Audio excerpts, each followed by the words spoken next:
The sound of a ship being born is not a shout but a whisper. The scrape of draw knives, the sigh of wood under pressure. The measured tap of a mallet testing a joint's patience. At the edge of the bay, where the tide leaves a wide crescent of black sand, the shipyard of Hafenvik smells of pitch and seaweed. The air tastes faintly of iron. Here, beneath a sky the color of pewter, men shape the only thing between them and the world's hunger, a boat. You come before dawn, as always when the mist still clings to the frames and the wood looks alive. The hull lies half-formed on its wooden stocks, ribs rising from the keel like the skeleton of something caught mid-motion. The shipwright Jorund is already there. He doesn't greet you with words. He nods once, then hands you a small adze. In this place, language is measured in strokes, not sentences. The work begins with rhythm. Shave, pause, listen. Shave again. The tool's curve finds the grain by instinct. When it slides true, it makes a sound like paper tearing. When it catches, you feel the protest in your wrists. Jorund watches everything without seeming to. His beard is full of sawdust. The wood tells you what it wants, he says quietly. If you don't listen, it remembers. You've learned that truth already. The timber for this ship came from the inland forests, felled in winter when sap sleeps. Each plank still carries the ghost of its tree, knots like scars, resin veins that gleam when the light hits. The wood smells of pine and cold rain. Every piece is different. Every joint an argument between what the tree was and what the sea will demand it become. There is a superstition among shipwrights that a hull built in silence will never betray its maker. So the men here speak little. They work by gesture. A nod, a glance, a raised brow meaning hold there, cut deeper, wait. The only steady sound is the scraping of tools and the soft exhale of breath. Even the gulls seem to quiet when the keel is being joined to the stem. The keel itself is a thing of reverence. It lies at the heart of the yard like an altar. A single length of oak shaped so straight and true it seems impossible that it once grew wild. It will hold everything, ribs, planks, lives. Jorund walks its length each morning, touching it with his fingertips as though checking for a pulse. The ship's soul, he calls it, though he never says whether he believes in souls or only needs the word to explain what cannot be seen. Around the yard, the others work with different kinds of patience. A young man shapes tree nails, the wooden pegs that will hold plank to rib, tapping them gently into shape against a block of spruce. Another boils pine resin in a cauldron over an open fire, skimming off the bark and insects that float to the top. The resin bubbles and darkens until it smells sharp enough to sting the eyes. When cooled and mixed with animal fat, it will become tar, the blood of the boat, sealing every seam against the sea. By midday, the sun finally pushes through the mist, turning the air silver. The men pause to eat, flat bread, dried fish, a swallow of ale. They eat sitting on planks, hands still resting on tools. The talk is sparse but familiar. Weather, wood, rumors of a new market farther south. Someone mentions a storm 2 winters past that split a ship's hull near the inlet. Jorund listens, then shakes his head. They built her too stiff, he says. A ship must bend or break. So must men. After the meal, work resumes. You and Jorund begin fitting the strakes, the long curved planks that will define the hull's shape. Each is steamed over a trough of boiling water until the wood softens, then bent slowly against the ribs and clamped in place. The smell is strong, a mix of wet oak and hot metal. When the clamps tighten, the plank groans, not in pain but in memory. You hear it and think of the forests again, the sound of trunks shifting in wind. It takes 2 men to hold a plank and 3 to persuade it. One presses, one taps, one listens. Jorund walks along the length, adjusting the angle of each clamp. Don't fight the wood, he mutters. Ask it. When the curve settles into place, he smiles. A rare thing. That's how she wants to sit in the water, he says softly, almost to himself. As the day passes, the shape of the ship grows clearer. The ribs curve upward like the ribs of a great fish. The keel line gleams with sap. The smell of pitch lingers on every surface. You lose track of time. Work becomes meditation, the slow repetition that empties thought and replaces it with movement. The tools feel like extensions of the hand. The ship itself begins to feel alive. By late afternoon, the tide has risen. The yard is filled with the hiss of water meeting stone. Light ripples through the gaps in the planking. The ship casts a shadow that looks almost complete, a dark reflection of something not yet born. Jorund stands beside you, arms crossed. She'll carry 20 men easy, he says. Maybe more if they're desperate. He looks toward the sea, its horizon washed in pale gold. The sea never tells you if it wants another ship, he adds. We just keep giving them. When the day ends, the men cover the hull with canvas to protect it from the damp. The tools are hung in order, each in its place. The yard empties slowly, men moving like shadows between the stacks of timber. You stay a while longer, running your hand along the keel. The wood is cool and smooth, but beneath it you can feel a faint vibration. The hum of something in progress, or maybe just your pulse echoing through the work. Jorund lights a small lantern and hangs it near the prow. So she learns to find the light, he says. It's half a joke, half tradition. Every night the lantern burns until the oil runs dry. If she sees the light before she sees the sea, he tells you, she'll always find her way home. You don't ask how he knows. In the north, wisdom is measured in repetition, not explanation. As darkness folds over the bay, you walk back toward the hull. The sound of hammers fades, replaced by the slow rhythm of waves beneath the ice. Behind you, the half-made ship glows faintly in the lamplight, a shape of promise against the endless gray. The people of Hafenvik will speak of this one differently, you think, not as a vessel for war or trade, but as a craft built in a year when the world itself seemed tired. She will bear the marks of that fatigue in her grain, but also the endurance that comes from it. Inside the hall, Freydis stirs a pot of stew that smells of fish and onions. Einar sits near the fire, marking a tally on birch bark. Salt left, iron needed. They look up as you enter, and Einar asks, "How goes the hull?" "She's learning to breathe," you say. He nods once. "Then she's ahead of most of us, Ader?" When the lamps are dim and the hall quiet, you lie awake thinking of the shipyard, of the rows of planks leaning like sleeping giants, of Jorun's hands black with tar, of the slow patience that shapes a boat from trees and silence. You think about how every vessel begins the same way, not with ambition but with wood, warmth, and will. The rest comes later, the glory, the danger, the forgetting. Outside, the wind moves through the masts of the old ships like fingers across strings, playing a song older than memory. It sounds almost like breathing, and you wonder, as sleep takes you, when a ship is finally launched and disappears beyond the horizon, does the wood remember the hands that built it, or only the sea that carried it away?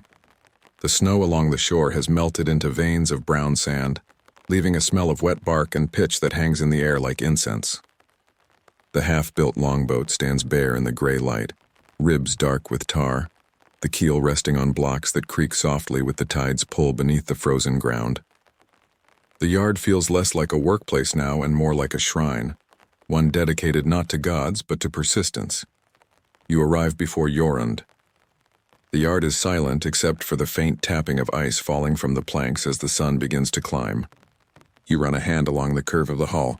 The surface feels colder than stone but smoother than you expect. The grain runs like water beneath your fingers, the record of years hidden inside the wood. You whisper a greeting without meaning to, a habit you've picked up from the shipwrights, a way of acknowledging the living part of the material. Jorund appears soon after, carrying his tools in a leather roll. He nods once, same as always. Conversation wastes heat. "We'll start with the rivets," he says. His voice is hoarse, cracked from years of sawdust and salt air. You fetch the iron nails from the forge, a small handful glowing faintly from where they've cooled overnight. They're handmade, each one a little different. The ship will remember every imperfection. You take turns hammering, alternating to keep rhythm steady. The sound travels across the bay in measured beats, hammer, echo, pause. The gulls answer now and then, curious. Each strike sets a note into the hull. When you finish one side, Jorund steps back and listens. "She's starting to talk," he says, pressing his palm against the plank. "If you listen long enough, you'll hear when she lies." You think about that as you work, the idea that wood can deceive, that craftsmanship is a kind of interrogation. Each curve of the hull must match both the water's desire and the builder's judgment. Too flat and she'll drag, too narrow and she'll tip. The shipwright's art lives in the space between precision and faith. By midday, steam rises from the trough where new planks soak. The smell of wet oak fills the yard. You lift one end carefully with tongs, the heat biting through the leather gloves. The plank bends slightly under its own weight, supple, ready. Jorund and two others guide it against the frame, their movement so practiced it feels choreographed. The clamps bite down, iron teeth against wood. "Let it rest," Jorund says. "She'll remember the shape better if we let her dream on it." Lunch is a silence broken only by the crunch of bread and the hiss of the cauldron. Jorund wipes his knife on his sleeve and begins to speak. Not a story, but a memory disguised as instruction.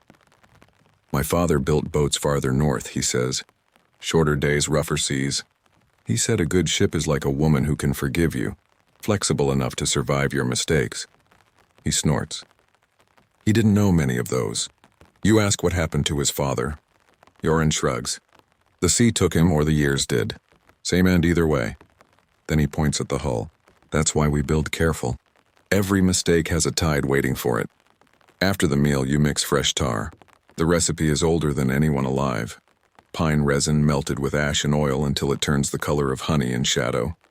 When you brush it along the seams, it darkens instantly, sealing the wood with a sheen that looks like wet skin. The smell is thick, almost sweet. Your hands will hold that scent for days, no matter how hard you scrub. If you don't smell of tar, Jorund says, you haven't done enough. The afternoon fades in slow increments of gray. The clouds roll inland, heavy with rain that will freeze by nightfall. The men keep working anyway.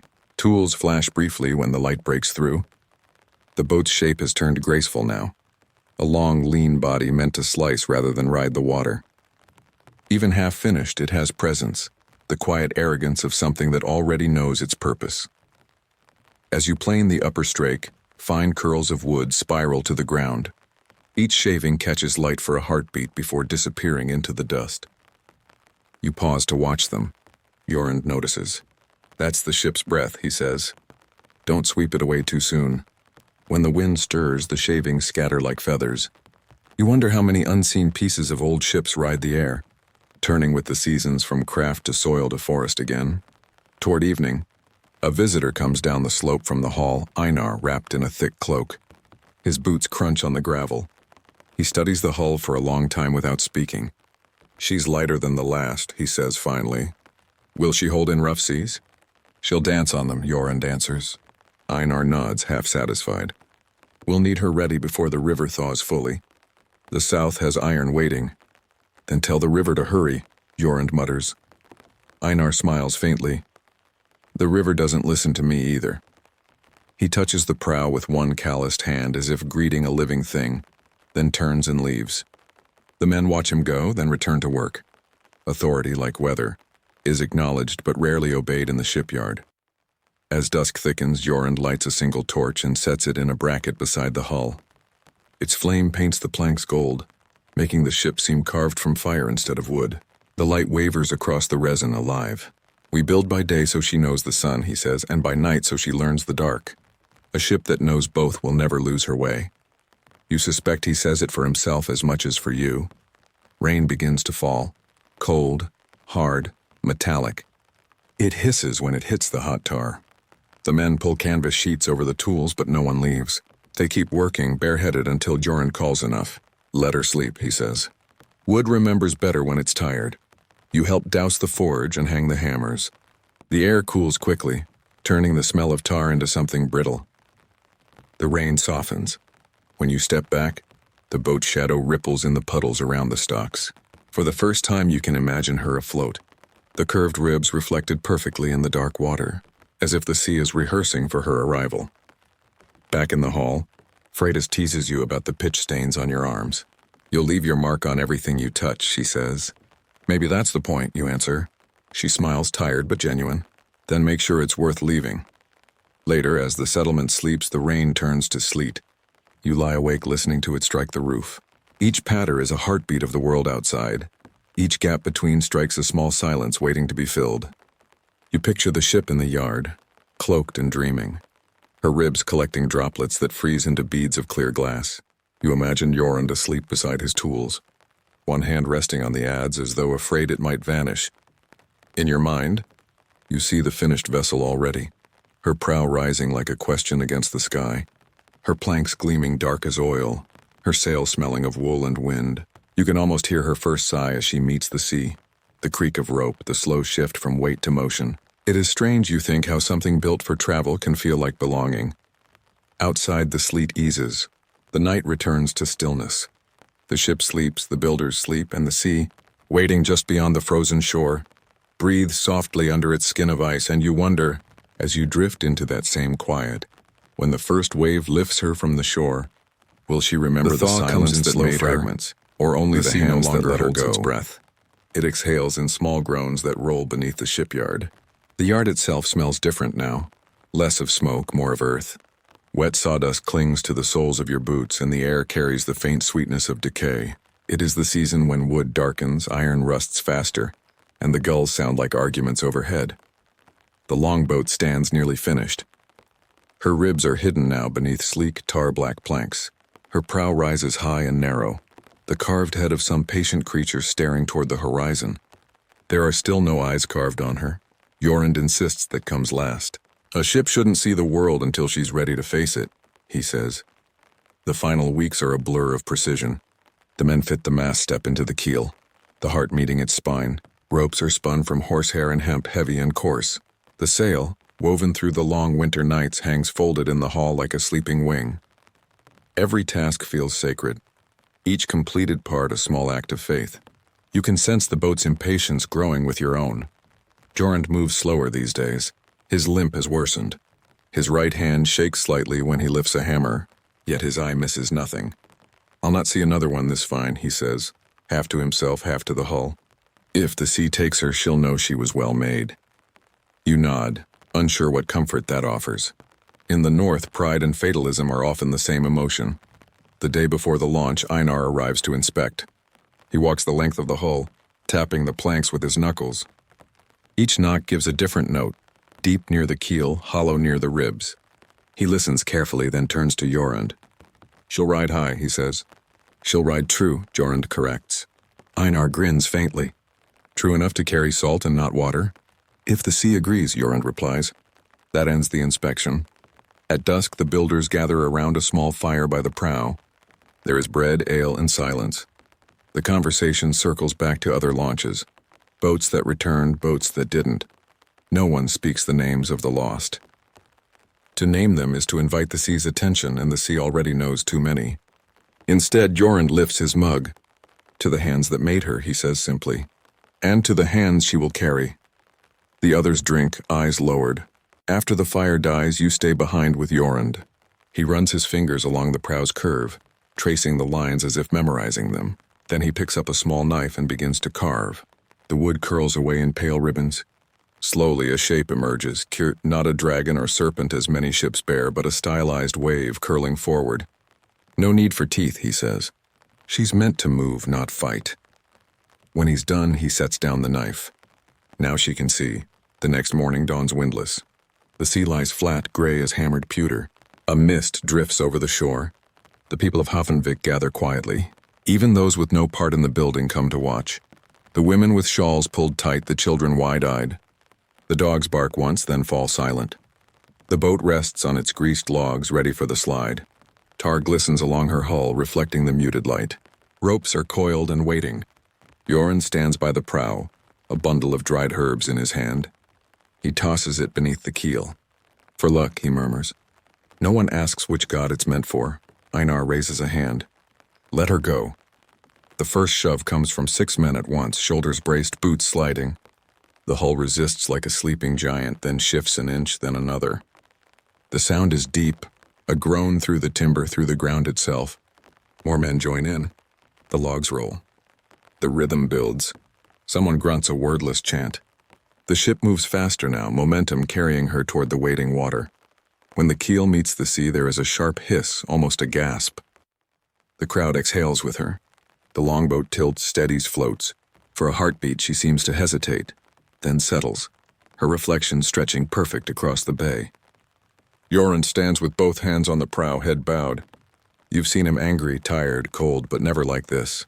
Still. The first ripple reaches the shore, washing over your boots. The sea has accepted her. Ropes are tied, the mast raised. The sail is hoisted part way, enough to taste the wind. It bellies once, then falls still. The sound of it, canvas rustling, rope creaking, fills the yard with life. The smell of tar mixes with salt air, sharp and clean. People begin to speak again, voices low, respectful. Someone laughs, then stops, embarrassed. The ship floats as if she's been waiting her whole life for this one moment. Jorund turns to you. Touch her, he says. She'll remember the ones who gave her shape. You place your hand against the hull. The surface is warm where the sun touches it. You feel the faint vibration of the tide beneath. The texture is smooth, yet alive, the grain moving subtly like muscle under skin. She feels awake, you whisper. She is, Yoren says. By afternoon, the mist has lifted.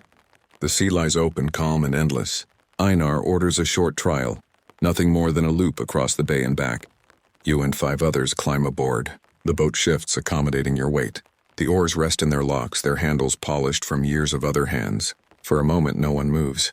Then Einar gives a quiet command. The oars dip together and the boat slides forward. The first pull is awkward, the second smoother. By the third, the rhythm finds itself.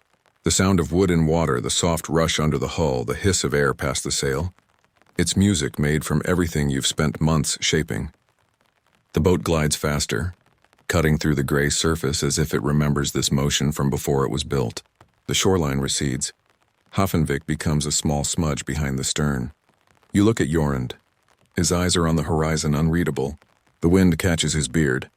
He doesn't move to fix it. The man who has spent his life coaxing wood into obedience looks for once entirely at peace. He rests a hand on the gunwale, thumb tracing the tar seam. She's sound, he says softly, almost surprised. The sea approves. You circle back after an hour, muscles aching, lungs burning. The crowd watches from shore, small and dark against the sand. When the keel touches ground again, hands rush forward to steady her. Laughter breaks loose. Not loud, but pure. The sound of people who've built something that works. Einar claps Jorund's shoulder. She'll earn her keep. Jorund nods, though his eyes remain on the water. A ship earns nothing, he says. She gives, then takes. Always both. That evening the yard empties slowly. The ship rests in shallow water, moored to a stake. The tide rocks her gently as if testing her balance. The sky turns copper, then violet. You stand beside Jorund, watching the light fade along the curve of the hull. What happens now, you ask? Now she waits, he says. For work, for storms, for stories. All ships do. He picks up a handful of sawdust and lets it fall through his fingers. The breeze scatters it across the surface of the sea. The wood goes home, he murmurs. Then, after a long silence, tomorrow we start another keel. You look at him surprised. So soon? He smiles faintly. The sea doesn't keep count, and neither do I. The hands remember what they're for. Night deepens. The lanterns along the shore blink on one by one, their reflections trembling in the dark water. The new ship drifts slightly, tugging against her line as if impatient. You imagine her whispering in the language of wood and wave. Not words exactly, but acknowledgement. The same dialogue Jorund has carried his whole life. A question, an answer, and the hum of everything in between. You turn to leave. Behind you, the tide rises higher, touching the marks left by the logs. In a few hours, the sea will erase every sign of the launch. Only the smell of tar and the memory of the sound will remain. But the hands that built her will carry the rhythm forward, the slow, deliberate cadence of creation. Before you reach the hall, you glance back one last time. The longboat floats in still water, her carved wave glinting faintly under the moon.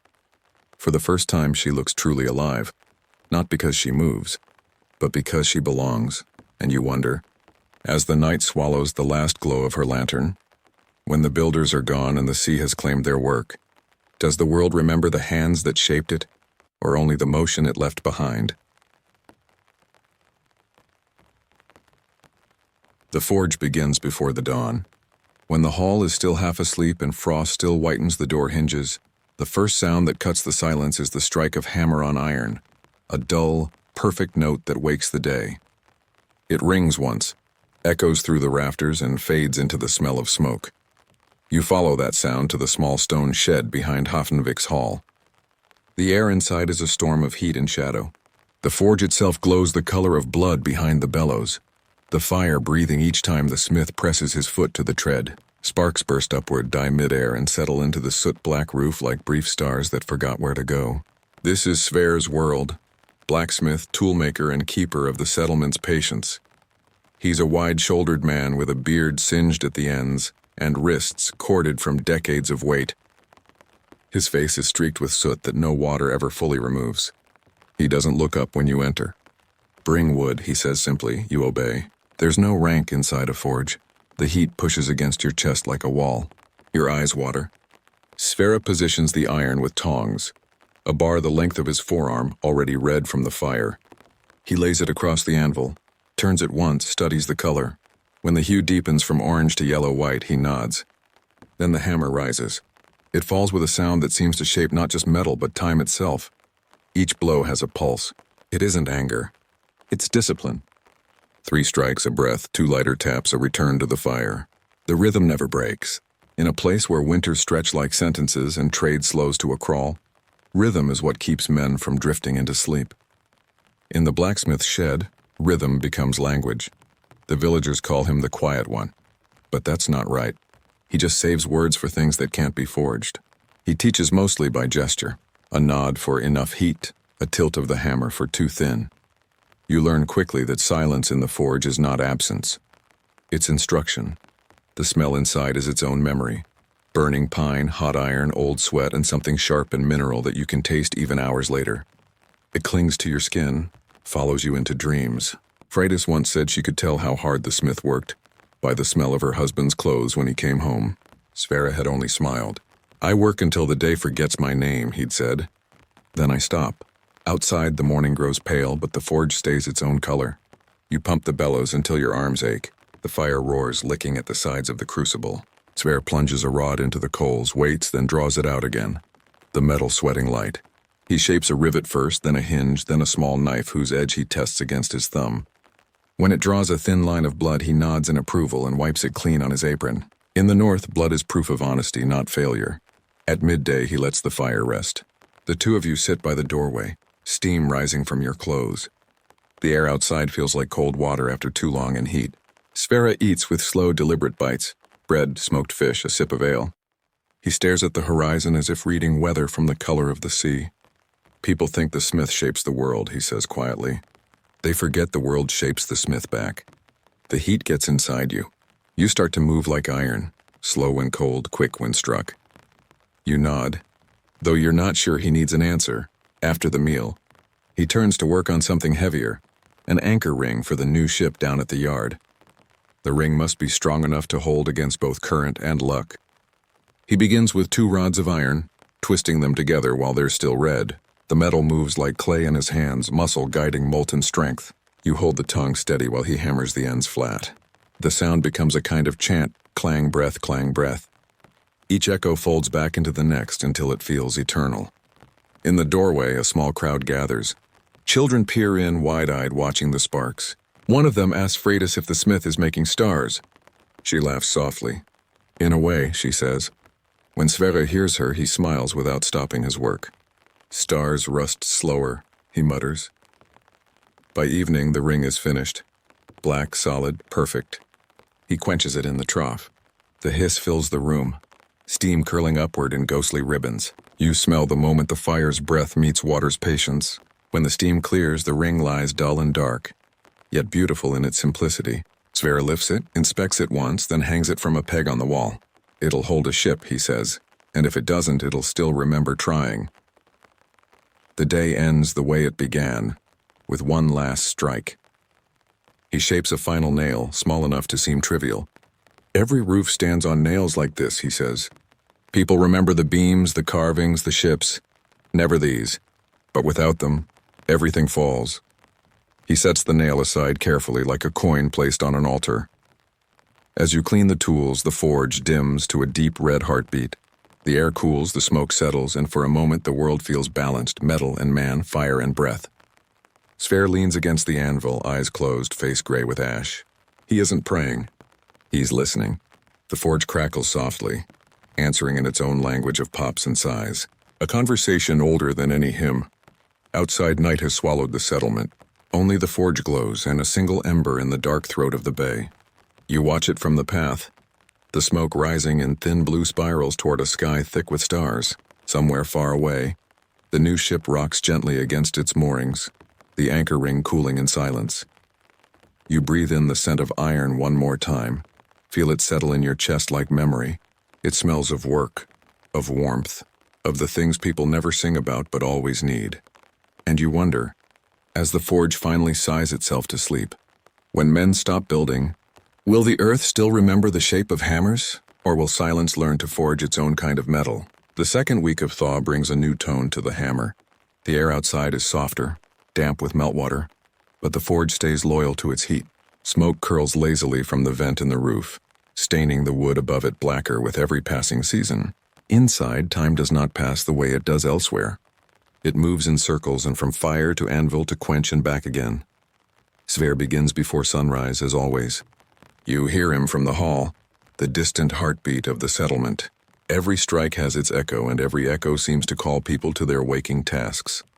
The farmers begin to check their nets. Friday stirs the morning fire, and even the gulls seem to time their cries between hammer blows. The forge is not just a workshop. It is Hafnvik's clock. When you arrive, the air is already thick. Heat moves in waves. Sweat gathers under your tunic before you even touch a tool. Sverre barely glances up. We start with hinges, he says.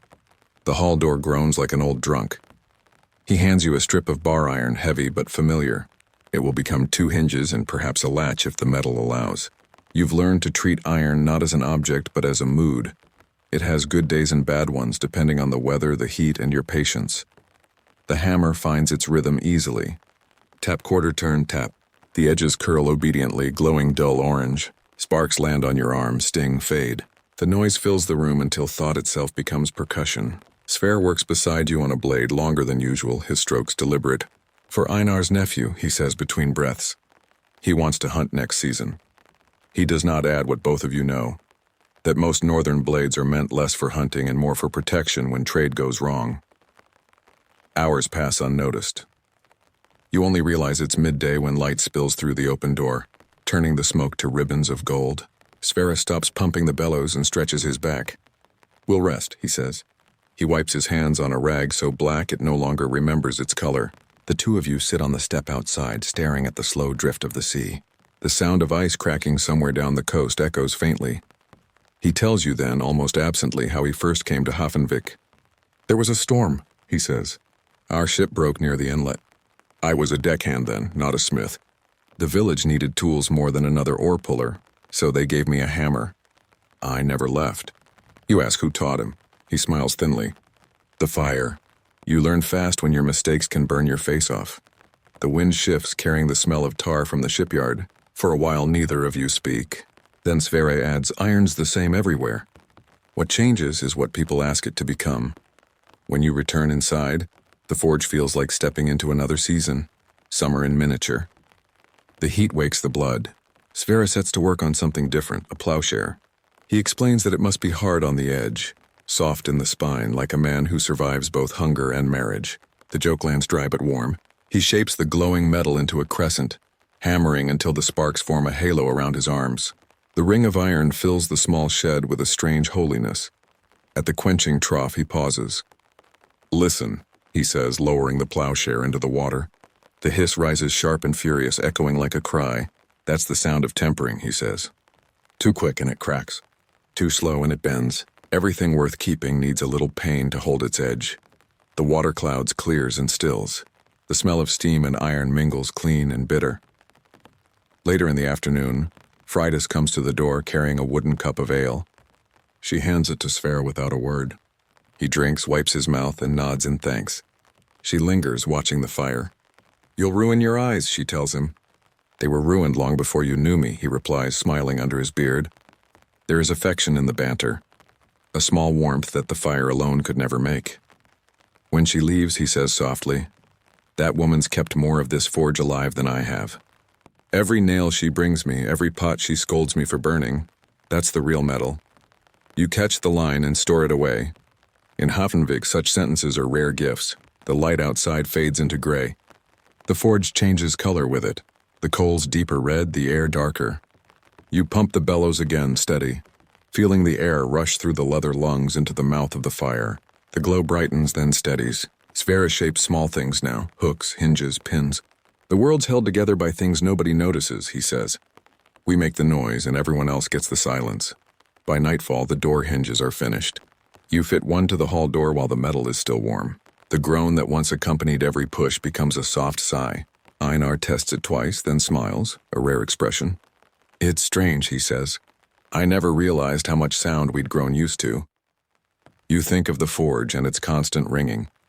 Silence is never truly silent in Havenvik. It always carries the echo of work.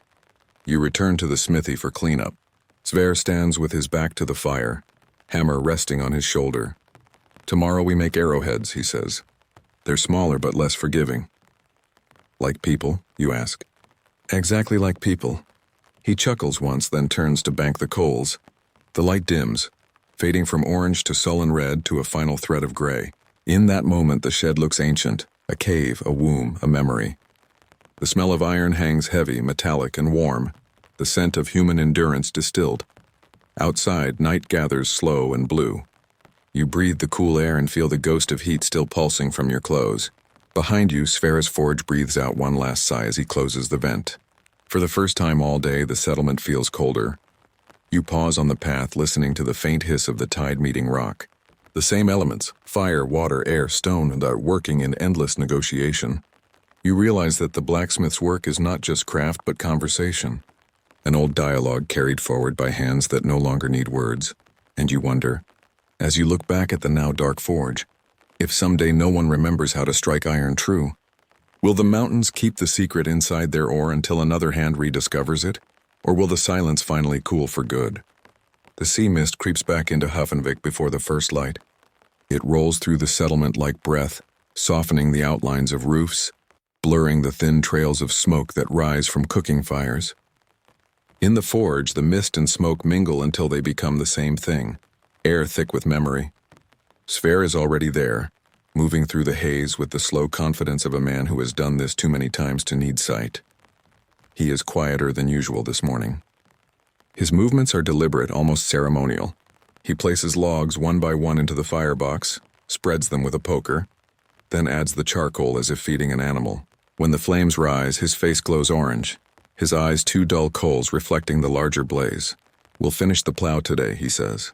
Einar's fields thaw fast this year. You nod, pulling on your gloves. The leather is stiff with old tar and soot. Every pair of gloves in Havenvik smells faintly of smoke, proof of survival. You pump the bellows, feeling the familiar resistance in the handles, the sigh of air filling the fire's lungs. The flames lean forward, greedy. The forge responds the way it always has, as if it too remembers the rhythm. Sverre lifts the half-shaped plowshare from its shelf. It's dark from repeated heatings, the edge dull but promising. He lowers it into the coals. The earth will want it strong, he murmurs. She bites back if you cut her wrong. You know he isn't being poetic. The north soil, stony and jealous, has ruined many a blade. When the iron glows yellow, he draws it out. The color fills the dim forge like sunrise caught inside a small room. You watch the metal flex slightly as he begins to hammer, each strike leaving shallow ripples that catch the light before fading. His movements are slower than before, deliberate, measured. He pauses often to listen, not to the sound of the hammer, but to the way the ring changes. That's how you know the grain's right, he says. It starts to sound like water. You catch his rhythm, handing tools before he asks, turning the piece when he nods. The two of you have long since stopped needing words. The forge becomes its own language again. Hiss, strike, pause, breathe. Each sound fits perfectly into the next. There's beauty in that order. A beauty too plain for songs but deep enough to build a life around. By mid-morning, the first villagers arrive with small repairs. A broken knife handle, a rusted hook, a dented cauldron. Sverre greets them each with the same nod, no matter the request. He takes their tools, weighs them in his hands, and decides silently whether they can be saved. No one questions his verdict. To the people of Havenvik, his hammer is both justice and mercy. You repair the knife while he works on the plow. The handle smokes as you heat it for the rivet. The smell, scorched wood mixed with iron and oil, is almost comforting now. When you hand it back to its owner, a fisherman with cracked lips and frostbitten ears, he grins. Sharp again, he says. Almost feels unfair.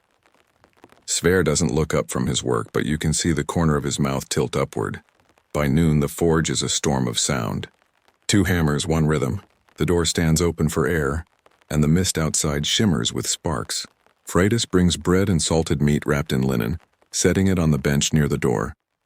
Eat before you burn yourselves away, she says. Sverre wipes his hands on his apron, accepts the food with a nod.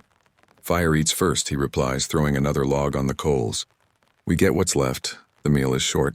Work waits and the plowshare must be finished before the day cools. Sverre heats it one last time, the light bathing the room in a pale gold. Then comes the quenching. He carries the glowing metal to the trough, holds it above the surface for a heartbeat, then lowers it in. The hiss is long, furious. Steam rises, curling around his face until he vanishes in the white fog. When it clears, he's still as stone, the black shape of the plow resting in his hands. He lays it on the bench, runs his thumb along the edge. Done, he says quietly. She'll hold through 10 winters if Einar keeps her clean. You look at the darkened iron, the faint waves of temper along its surface. It's beautiful in its simplicity, a thing made not to be admired but to work. You realize that's what all of Hafenvik is. Not beauty that demands attention, but beauty that endures unnoticed. The rest of the day drifts. Small jobs, small talk. The forge hums like a heart that refuses to stop. But as the afternoon fades, you notice Sverre's hands shaking when he lifts the tongs. He curses softly, steadies them against the anvil. Old bones, he mutters. Fire doesn't forgive weakness. He works slower, careful to hide the tremor, but you see it in the way he leans against the bench between tasks. At sunset, he finally stops. He stares at the plowshare still cooling on the wall, then at his own hands. The nails are black, the skin cracked, but beneath the grime there's still strength. He flexes his fingers slowly. I've been thinking, he says. The forge will need another keeper soon. You freeze, unsure if he's serious. You'll outlive all of us, you say, trying to keep the tone light. He smiles faintly. Iron doesn't live, boy. It lasts. That's not the same thing. The fire has burned down to coals now, each one a tiny sun sinking into ash. He rakes them gently, then sets his hammer on the anvil. The sound it makes, dull, final, echoes longer than any strike. You can have it, he says. The hammer. It knows how to teach. It'll tell you when you're wrong. You open your mouth, but the words don't come. He waves the thought away. Not now, he says. Tomorrow, maybe. For now, let it rest. Outside, twilight settles over Hafenvik. The bay glows faintly where the last of the sunlight touches the ice. From the shipyard comes the low groan of ropes tightening with the tide. Somewhere a gull cries. You help Sverre close the forge door. The hinge is smooth from your own work the week before. Quiet, he says, listening to the latch click shut. That's how you know something's well made. The two of you walk back toward the hall. The air smells of pine smoke and salt. Sverre stops once, looking back at the forge. The small vent above the roof still breathes a thin thread of smoke. It's never really dark, he says softly, even when no one's watching. Then he turns and continues up the path. That night the wind rises, rattling the shutters. You wake to the sound of the sea grinding against the rocks, a deep, slow rhythm that feels older than anything built by hands.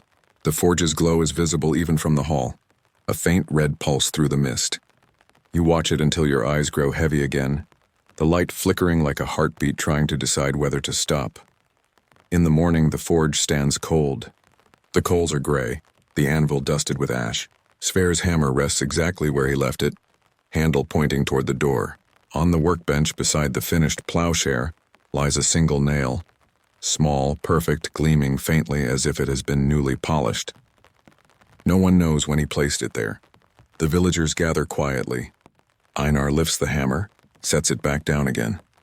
He was right, he says. It teaches. Freydis covers the nail with her palm, then leaves it where it is. He'd want it used, she whispers. The forge stays silent, but the smell of iron lingers. Stubborn, honest, alive. Later, when you step inside alone, the air still feels warm, though the fire's long gone. You touch the anvil, the bench, the hammer. They feel like pieces of his voice, heavy, direct, forgiving only to the patient. You know the forge will live again. It always does. But it will never sound quite the same. Outside, the mist begins to lift. The first sunlight of the day slips through the vent, catches the nail on the bench and makes it shine like a star. And you think, as the light shifts across the soot-stained walls, perhaps this is how the North remembers its makers, not through songs or carvings, but through tools that keep working long after their hands have cooled. At the farthest tip of the northern coast, where even the gulls turn back, a small monastery clings to the cliffs. The locals call it Ljosgarder, the Light Keep. The name is both too grand and too plain. Grand because it makes the place sound like a fortress of holiness. Plain because it forgets how lonely light can be when there's no one left to see it. You arrive by boat on a gray morning. The sea is quiet, heavy with mist. The monastery appears slowly. Not a tower or a steeple, but a low cluster of stone huts crouched against the wind. From a distance, they look like rocks scattered by an old glacier. Only when the boat draws close can you see smoke trailing from a chimney and a small bell hanging from a driftwood beam. Brother Aelfric waits on the shore. He's thin, wrapped in wool so patched it resembles the cliffs behind him. His face is pale and lined like a map of places he's never left. "Welcome," he says, voice swallowed almost instantly by the wind. "You've come far for little company." The path up from the beach is narrow, carved into the cliff by hands long gone.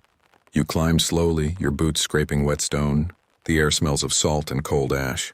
At the top, the monastery's walls lean inward, built from slabs of local rock and sealed with moss. The door is driftwood, worn smooth from years of touch. When Aelfric pushes it open, warm air spills out, a thin warmth but honest. Inside, the light is dim. A single fire burns in a circular hearth at the center, smoke rising through a small hole in the roof. Around it, 4 other monks sit copying text by the wavering light of oil lamps. The air hums with the scratch of quills, the soft rustle of parchment. You can smell ink and old leather. One of the brothers looks up briefly, nods, then returns to his page. In a place like this, greeting is done more by silence than by words. "This," Aelfric says, gesturing to the small circle of light, "is all that remains of the library at Lindisfarne. Bids carried north when the raiders came. Fragments of lives written before ours." You glance around. The shelves are crude, but the books, though few, look precious. Some are wrapped in sealskin to protect them from damp. Others lie open, their Latin words fading like old breath. "And you copy them?" you ask. "When the oil holds out," he replies, "and when the sea allows traders to bring vellum. Most days we simply remember." He shows you the main chamber. The walls curve inward, making the room feel smaller than it is. A single window faces east and a slit rather than a pane. Through it you see nothing but fog. "The sun rises there," Aelfric says. "We like to pretend we notice. There are no clocks here. Time is measured by prayer, by meals, by the rhythm of the wind." The brothers rise before dawn, chant softly in Old Latin until the light seeps through the window slit, then divide their day among chores, mending nets, tending goats, copying scripture. They eat once at midday, broth, bread, a little ale, and again before the final bell. The rest of the time they work or pray or sit watching the sea for ships that rarely come. You help where you can. The cold makes every movement slow. You carry driftwood to the hearth, fetch water from the spring, hold lamps steady while Aelfric scrapes ink from a pot. His hands tremble, but his lines are clean.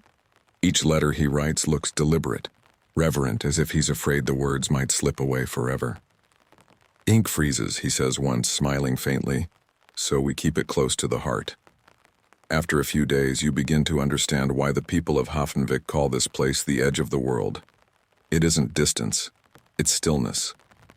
The air itself feels paused, like a held breath waiting for permission to move. Sound doesn't carry far here. Even the sea breaks quietly, as though respecting the vows of silence. At night, you share a small cell with a blanket that smells faintly of salt.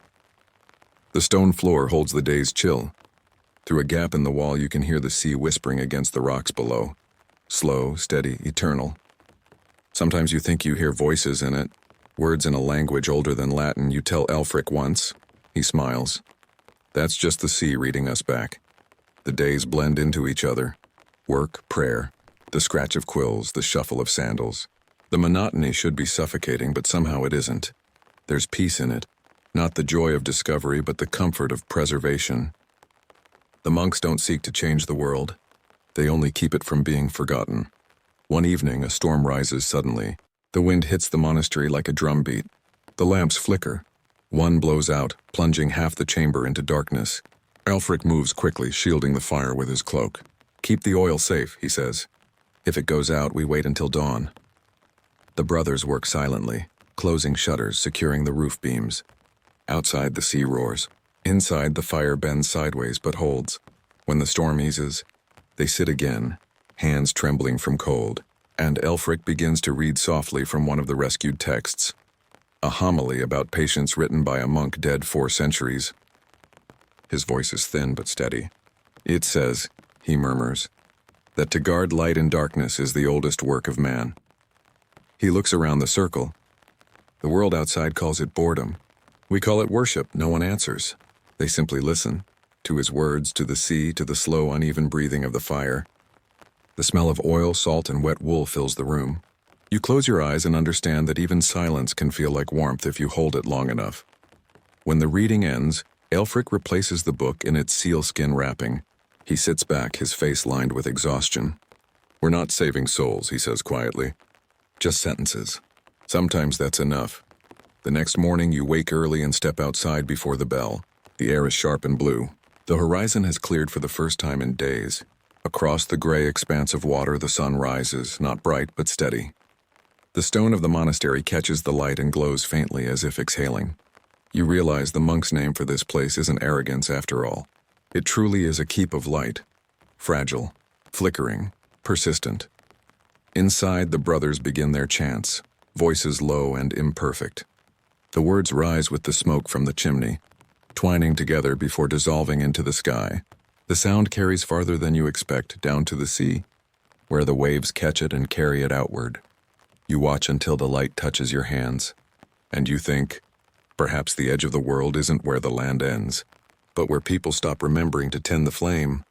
The days in Ljósgarður begin to fold into one another, like vellum leaves pressed under a stone. You learn each sound by heart. The bell on the driftwood beam clinks in a thin, wintry voice. The goats knock their horns against the low turf wall in the same two-beat pattern before dawn. The surf below works through its unhurried liturgy. 5 breaths against the rocks, a pause, then 5 more.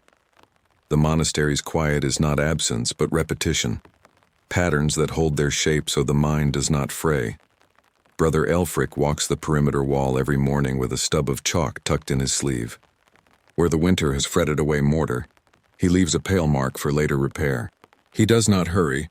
The wall is older than his worry, and will still be standing when he is too tired to circle it. You go behind him with a basket of turf sods and a wooden mallet, tamping the loose spots back into a firmness that might last a season. The work is dull and therefore perfect for prayer. The mallet's thud becomes a counting device for attention. Tap, notice breath. Tap, thank the weather for not worsening. Tap, remember the sound of Hoffenvik's forge so you do not forget what heat feels like when it is impatient. Inside, the day's first light finds the scriptoria already at work. The room is smaller than your memory insists it ought to be. 4 desks wedged around the central hearth, lamp hooks nailed at different heights, a shelf of pumice stones for smoothing vellum, and along the far wall, a row of sealskin wraps fastened with bone toggles. Each toggle bears a scratched mark, cross, fish, spiral, so the brothers can find a book without unwrapping everything and feeding the damp a needless meal. The lamps burn fish oil that someone has strained 3 times through woven reed. Their light is a calm amber patience. Ink sits in small horn cups close to the coals to keep it from sulking into clots. Brother Cormac, whose hair has retreated into a sharp white peninsula, copies margins before he copies text. He says the border disciplines the center, and the center in gratitude remains legible. Brother Sigebert sharpens quills 2 at a time, one to write with, one for the hour when the first begins to split. Brother Elfric, who trembles when he lifts a bowl but not when he lifts a page, rules his lines with a bit of thread stretched between 2 pinholes and frowns if the thread sags. You are given the unimpeachable tasks, cutting fresh nibs, grinding a cake of gall ink to paste with a few drops of vinegar, turning pages only by their corners so the oils in your skin will not darken the saints' faces into strangers.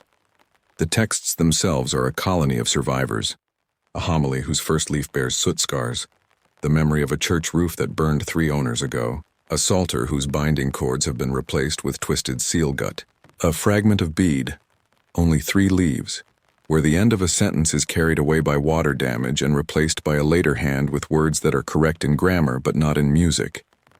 The brothers speak of these books as one might speak of a family with too many cousins and not enough food. Affection, complaint, a reckoning of what will be needed to carry them forward another winter.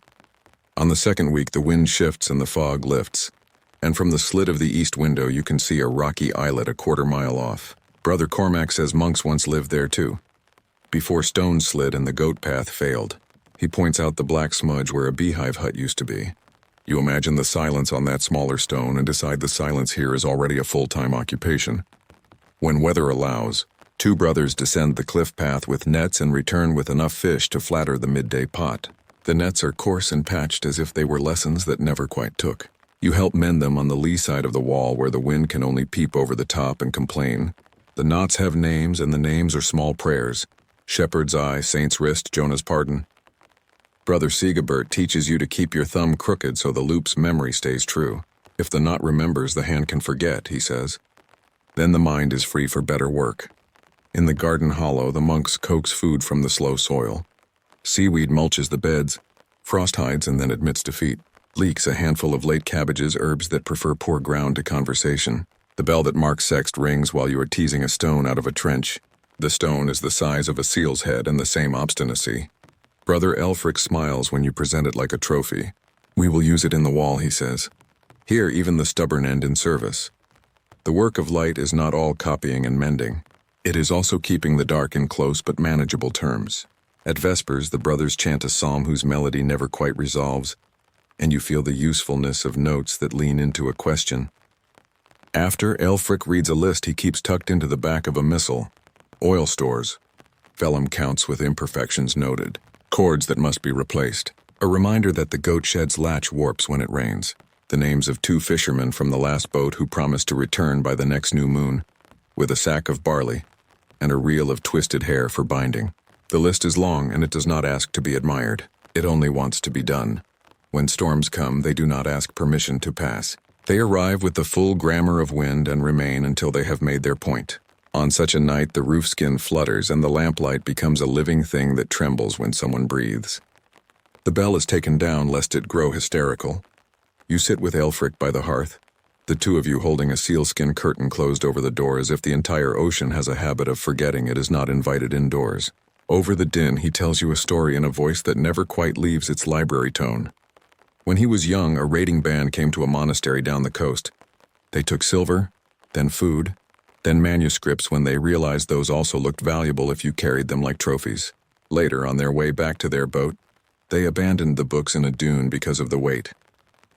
Local women, scouring the beach for driftwood, found the sodden heap and carried it to their hearths, dried the pages one by one, stacked them like flat fish. The texts were saved by weather and women who knew how to read fire. You cannot plan for that, Elfric says, and glances up at the roof seam where a drip forms and then, belatedly, decides against being water. When the gale eases, the brothers move through the rooms counting as they go. Wick ends, the unchanged soot track under the smoke hole. The faint tooth marks a mouse has left on the edge of a vellum scrap. They argue in a decorous whisper about whether the wind has shifted the eastern lintel more than its usual winter distance. They write nothing of this down. The monastery's memory is kept in hands, not in margins. The first ship of the spring does not arrive so much as declare itself by rumor. On the 4th clear morning, you see a small smudge to the south that might be a bird. By the 6th, it is a boat. By the 8th, the boat has become a known fact, and Brother Sigebert insists on sweeping the doorway even though the only dirt is the dirt everyone has always stepped over and no guest will notice. The traders are 2 men with fishermen's shoulders, and a boy who does not yet understand the etiquette of silence. Their boat smells of tar and mackerel and a hope that tries not to make eye contact with disappointment. They bring barley, lamp wicks, a roll of rough linen, a bundle of hawthorn shoots wrapped in damp moss for the hedge that pretends to grow here, and at the bottom of a chest, 6 thin sheets of vellum smooth as the back of a sleeping hand. In return, they take wax, a small bag of salt, and something stranger. A wrapped parcel of script leaves that Elfric identifies as a lectionary fragment that has been copied in triplicate and can be spared to buy the vellum it helped create. The traders are polite and stand with their caps in their hands when the brothers chant the doxology. The boy stares at the small cross carved into the door lintel and runs his finger over it as if it might be decorative rather than declarative. After the boat leaves, the monastery's air alters by 1 degree, perhaps lighter, perhaps simply busier.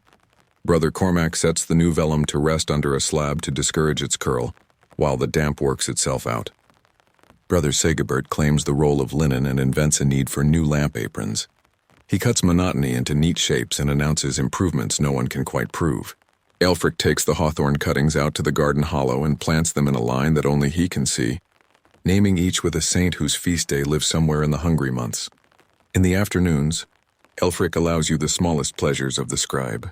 He shows you how to drag a quill along its own split to teach it humility. How to touch a letter more than once without leaving fingerprints of ink. How to make a minuscule G ride the line like a small boat meeting and remaking the same wave.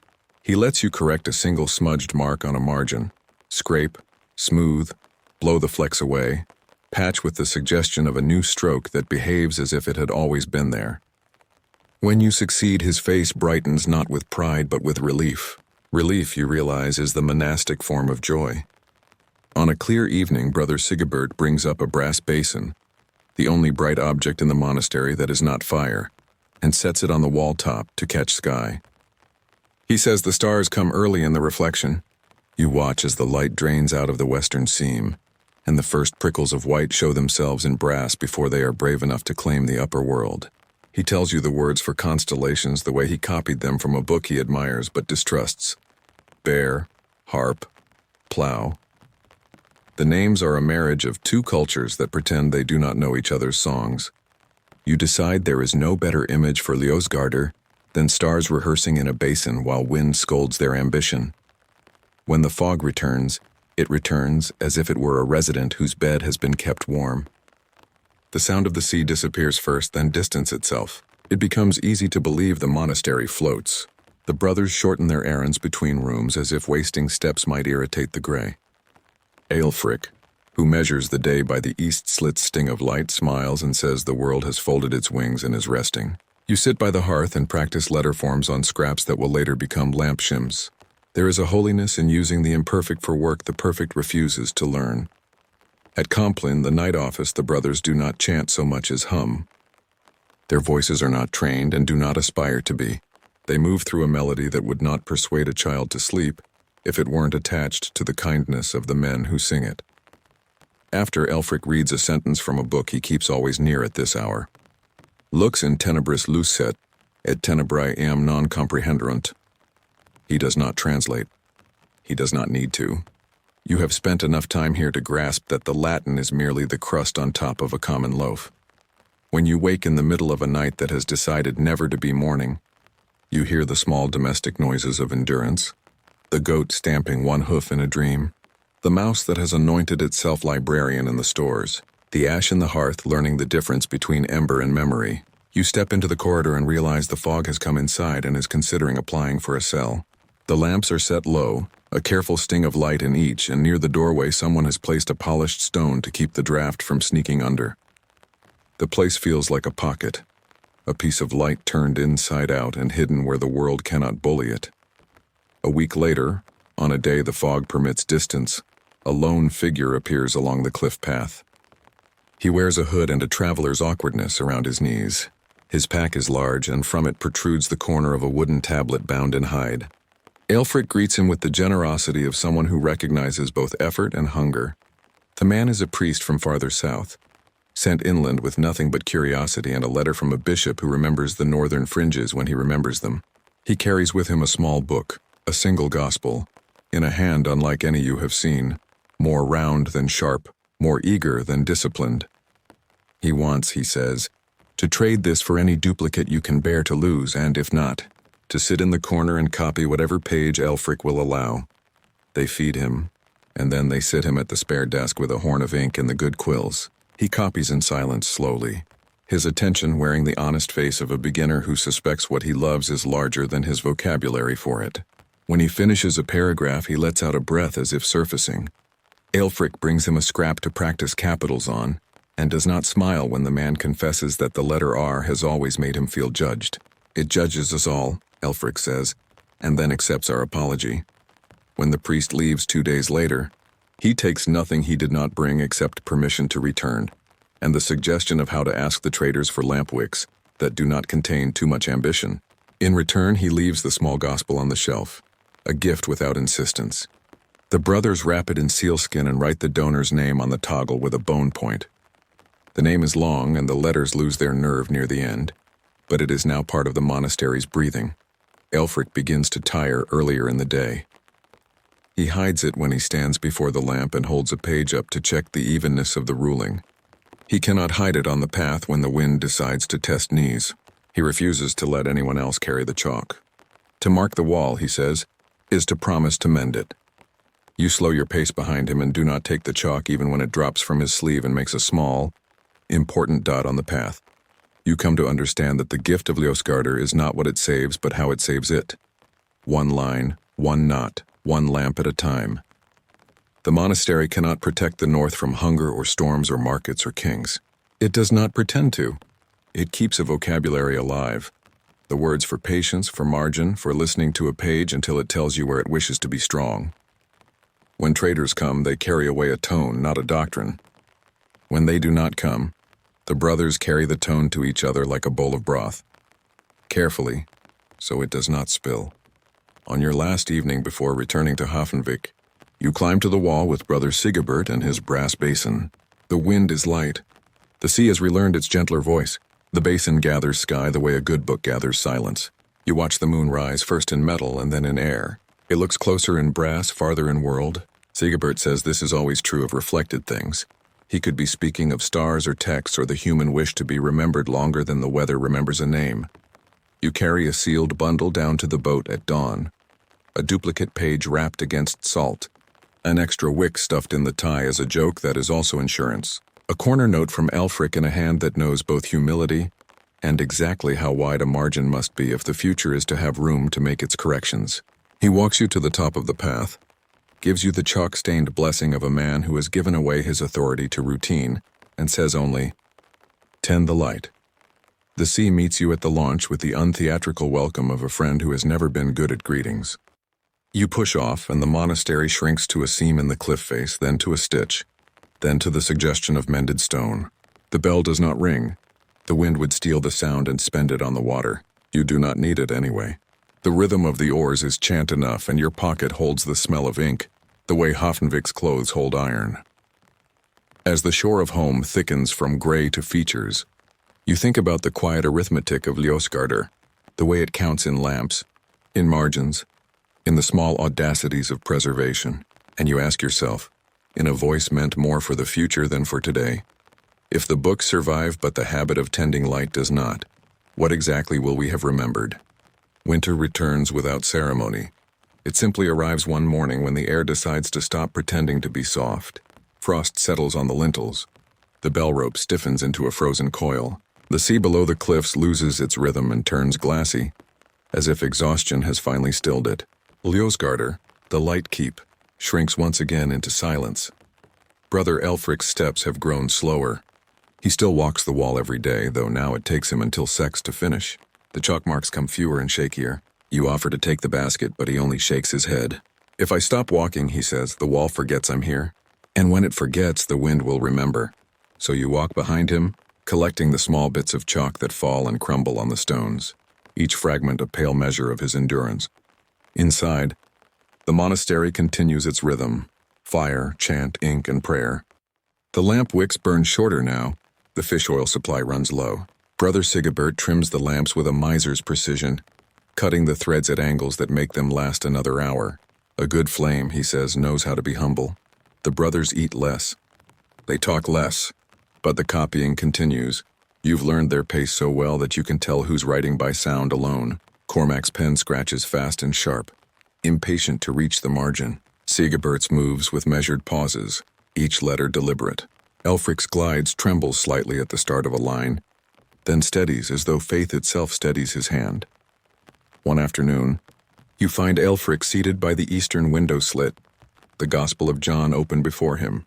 The light is faint, but his eyes seem to follow it perfectly. "Do you ever wish you were somewhere else?" you ask. He doesn't look up. "The world beyond the cliffs is full of people doing what we do here," he says, only noisier and without realizing it.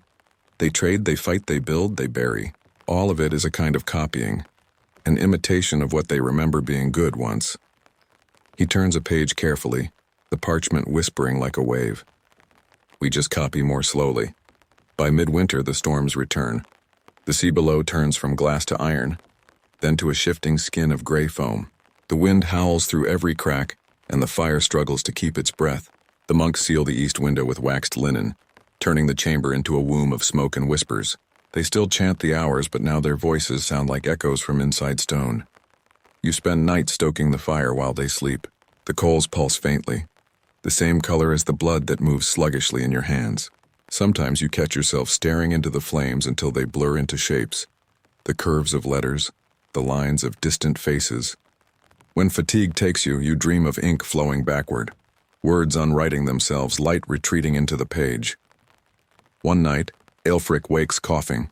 His body seems smaller now, his breath rattling softly like parchment in wind. The others gather around offering broth, heat, prayers. He waves them off with a smile. The body rusts like iron, he whispers, but light doesn't. It only hides. He insists on sitting up to work. You hold the lamp steady while he writes a few final lines on a half-finished text, a prayer for safe passage across the sea. His handwriting falters but never stops. When the quill drops from his fingers, he leans back and closes his eyes. "Leave the lamp burning," he says. Light doesn't like to wake alone. By morning, his cell is still. The sea outside has frozen in places, small sheets of white stretching toward the horizon. The wind has gone quiet, as if it too is waiting. The brothers move with the calm of men who have rehearsed grief many times. They wash his hands in spring water, wrap him in a woolen shroud, and carry him to the garden hollow where the hawthorn cuttings now stand thin and bare.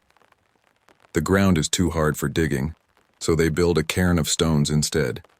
Brother Sigebert places a small lamp among the rocks, its flame flickering against the frost.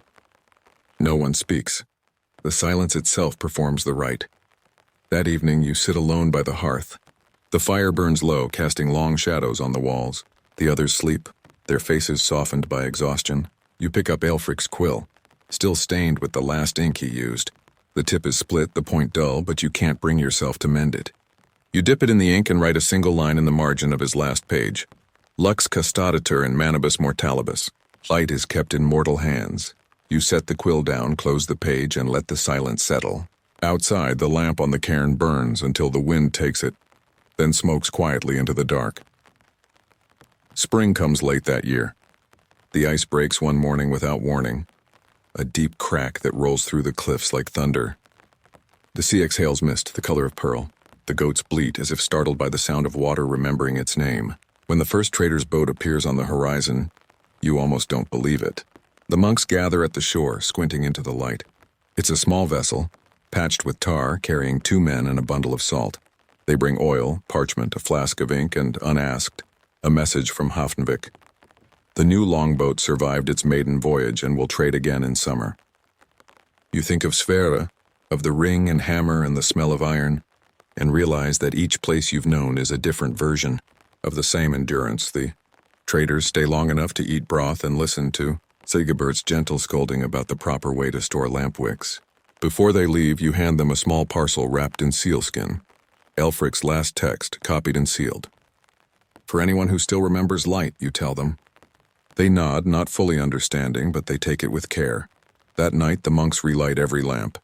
The new oil burns clean, almost clear. The light glows against the walls, golden and steady. The air smells faintly of salt and ink, warmth and memory. You take Aelfric's seat by the window and open a fresh page. The others return to their work. The scratching of quills begins again.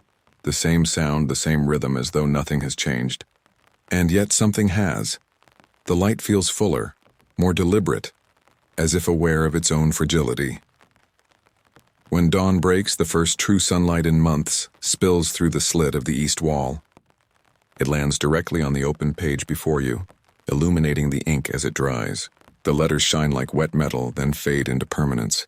You close your eyes and breathe in the moment. The sea hums below, the wind softens, and somewhere beyond the cliffs, another generation begins its day. Unaware that their histories are still alive because a handful of cold, quiet men refuse to let the flame die. You rise, trim the wick, and whisper the words Aelfric once spoke. To guard light in darkness is the oldest work of man. The bell rings, small but steady. The sound carries down the cliffs across the waking sea and out into the open world, and you wonder, as its echo fades into the mist, when the last lamp burns out and only the sea remains, will the dawn still remember who kept the flame alive, or will the light simply go on, indifferent but eternal? The first spring wind in the north never arrives as a trumpet. It comes like a clerk, noticing details, making small corrections, loosening a latch that winter tightened, lifting the smell of thawed earth from the shallow ditch, flattening the snow along the fence until it resembles spilled milk more than ice. You wake to the sound of meltwater ticking in the eaves, the plainest metronome in the world. If winter taught you to count fires, spring teaches you to count drips. The fields around Hoffenvik are not fields the way Southerners imagine them. They are thin skins of earth pulled over stone, tilted, reluctant. Snow lingers where wind piled it, and bare patches appear where black soil has drunk more sunlight than its neighbors. A line of leafless birch marks the edge of the tilled ground, each trunk pale as bone. Beyond the birch, the land rises into low, stingy hills, and beyond the hills the sea presses a gray thumb against the horizon. If you squint at the furrows left from last harvest, they look like the faint writing of someone who learned to read land before he learned to read words. You shoulder the mattock and follow Gudrun out past the sheds. She is not old, exactly, but the wind has smoothed the corners of her face and made decisions in her posture that she no longer argues with. She knows the fields the way a person knows a song, by muscle first, then memory. The orchard, if you are generous with the word, sits along the southern wall of her farmstead where the stone holds warmth and pretends to be helpful. 6 apple trees and 2 rowans stand there, gnarled into shapes that look like questions. In autumn, they yield enough fruit to sweeten porridge and make a few jars of vinegar. In spring, they dominate the calendar. Touch the bark, Gudrun says, handing you a knife with a narrow blade. Not hard, just enough to listen. You press the flat against a branch. Beneath the rough skin, the tree is cold but not silent. Sap has begun to rise, slow, stubborn, hopeful. Gudrun shows you where winter split a limb and how to trim the wound so it will not fester. Every cut is a sentence. Remove more and the tree sulks. Remove less and it remembers the injury too long.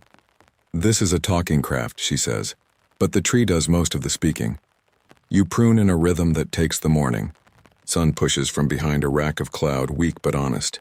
Each twig you drop onto the growing pile holds a tiny cluster of bud scales, brown shields wrapped around a secret you are trying not to ruin. The air smells of crushed bark and thawing sod, and when the wind shifts, it brings the sharp tang of fish drying at the shore. A dog pads through the rows, nose to the ground, as if spring left messages during the night and he must read all of them before noon. When your hands lose feeling, you stop to rub them against your sleeves. Gudrun laughs softly. The trees don't love us yet, she says. They will when the sun teaches them. She goes back to work, her knife making quick decisions you can't predict. She talks then. Not the gossip of the hall, but the dull arithmetic farmers share when the soil is half asleep. 3 sacks of barley left in the bin. 1 to sow. 2 to eat if the weather lies. If the market boat comes early, we trade for a little rye. If not, we stretch the oats with nettles. She speaks without complaint. Spring is a ledger.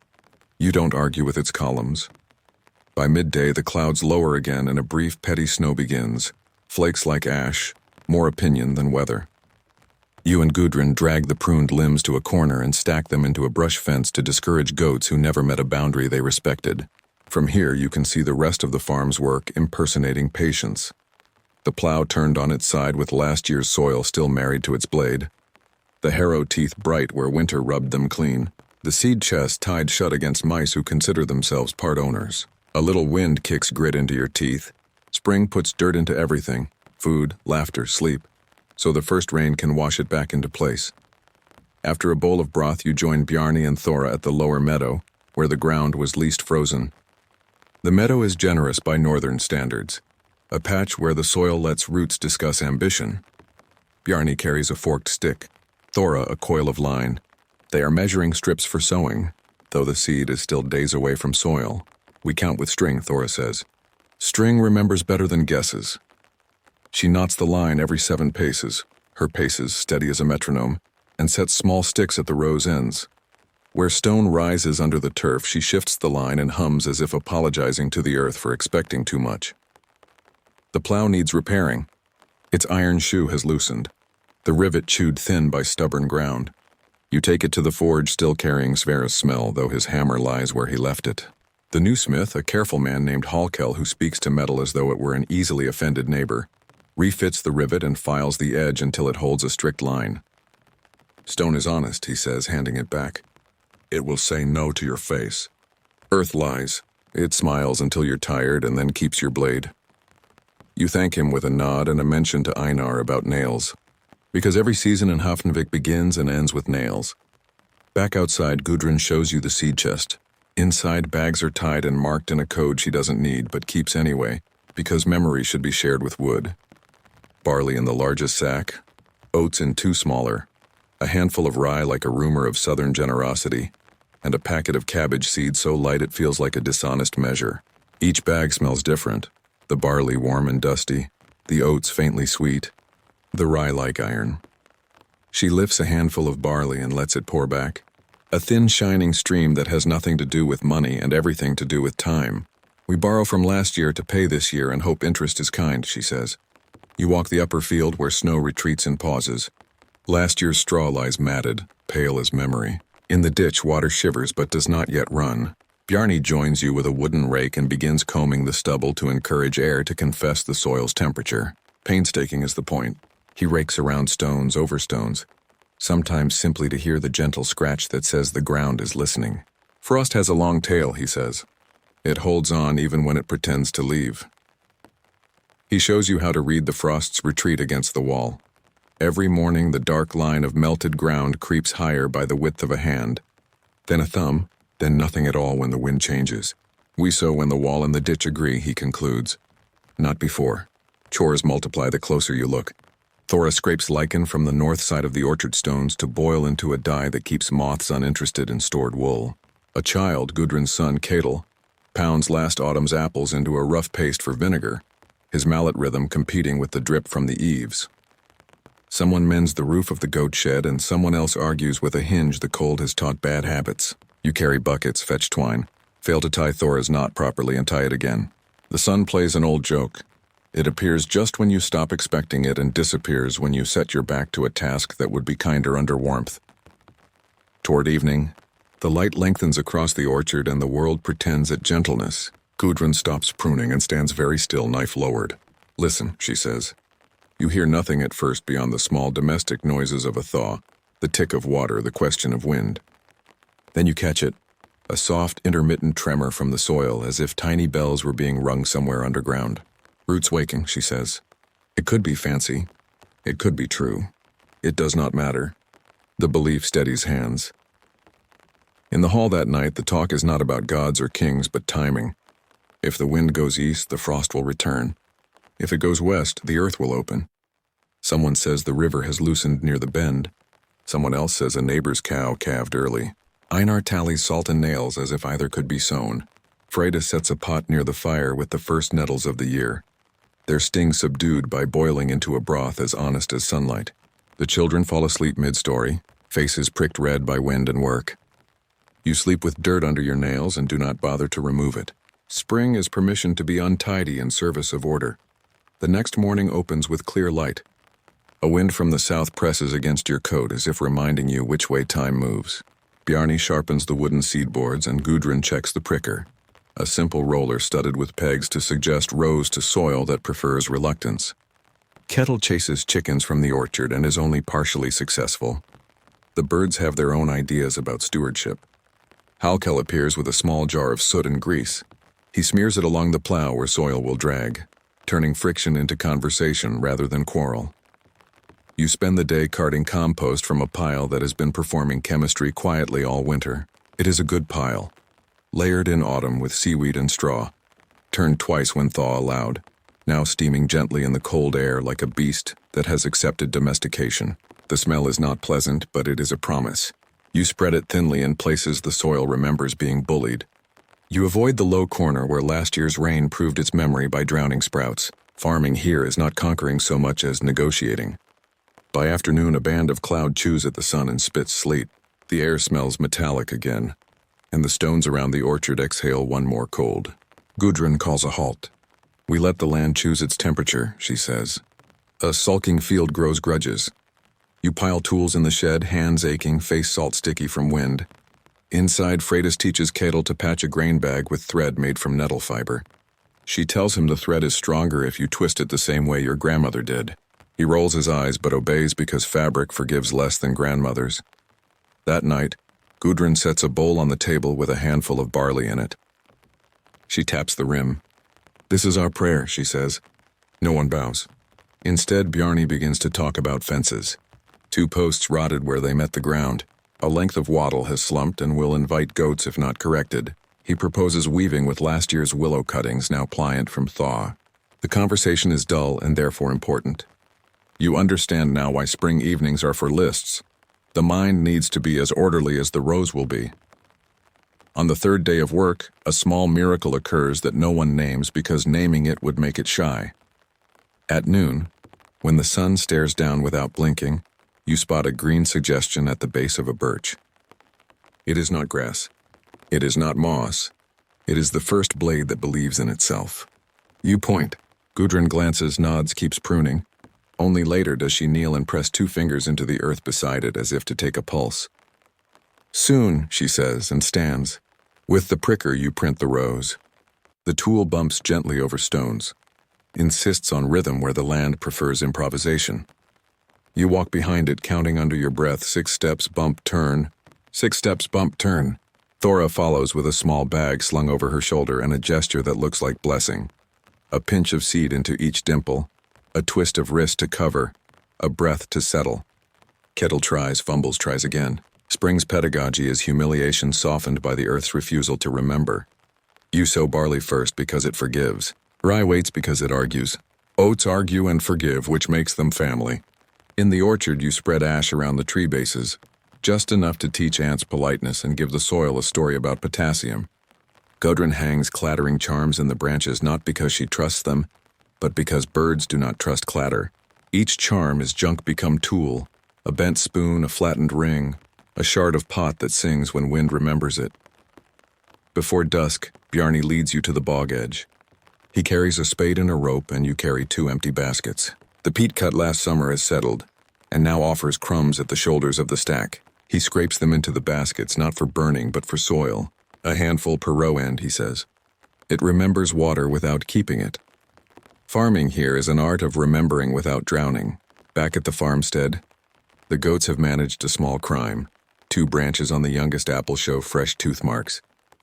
Gudrun hisses air through her teeth, then wraps the trunk with a sleeve of woven twigs. Goat's red, she says. We make the letters difficult. The goat watches, unrepentant. On the 4th day, rain. Not a storm, not a drizzle, just a steady competence. You work anyway because the calendar does not negotiate with weather. It only mocks impatience. You check the ditch and find it arguing with itself in small whirls. You free a clump of last year's grass and the water thanks you by choosing a direction. You knock mud from your boots against a stone already shaped like a boot by generations of the same gesture. The enchantment of repetition reveals itself. This year will not be different, and therefore it may be enough. At night the hall smells of wet wool and satisfaction. Freydis serves a pottage with the last of the root vegetables, the nettles having agreed to share the bowl. Einar counts notches on the tally stick and announces there is tar for 2 more fence repairs, and perhaps 1 boat seam if care is taken. Someone suggests that when the first leaves show, a small cake sweetened with the hoarded honey ought to be made. No one argues. Spring requires both thrift and a single indulgence to remind the tongue that winter is not God. You step outside after the bowls are washed. The world is the color of iron, but softer. Along the orchard wall, a snail writes a wet sentence, then edits it mid-word. The birches hold buds like shut-eyes about to forgive. The soil, still dark with rain, offers up a smell that cannot be owned. Damp, mineral, a little like blood. You count the rows by touch, trailing your fingers along the pricker marks. In a week, if the wind behaves and the nights do not sulk, you will see lines of green the width of a promise. When you return to the door, Gudrun stands in the threshold, hands on hips, considering the sky like a baker deciding whether the oven is ready. We did enough, she says. You nod. Enough is not a boast here. It is a password. You lie down, hearing not the crack of ice or the clang of hammers, but the soft arithmetic of spring's ledger. Drip, tick, rake, tap. Your hands tremble once with fatigue, and then settle around the memory of the seed's weight. Somewhere a goat coughs into sleep. Somewhere a hinge does not complain because you fixed it. You close your eyes on a picture of 6 apple trees and 2 rowans holding their breath in the rain. And as the wind changes and the eaves begin a new rhythm, you wonder, when the barley rises and the orchard finally greens, will the harvest taste of the work you did in this tender gray? Of the string knots and the scraped lichen and the quiet mercy of enough?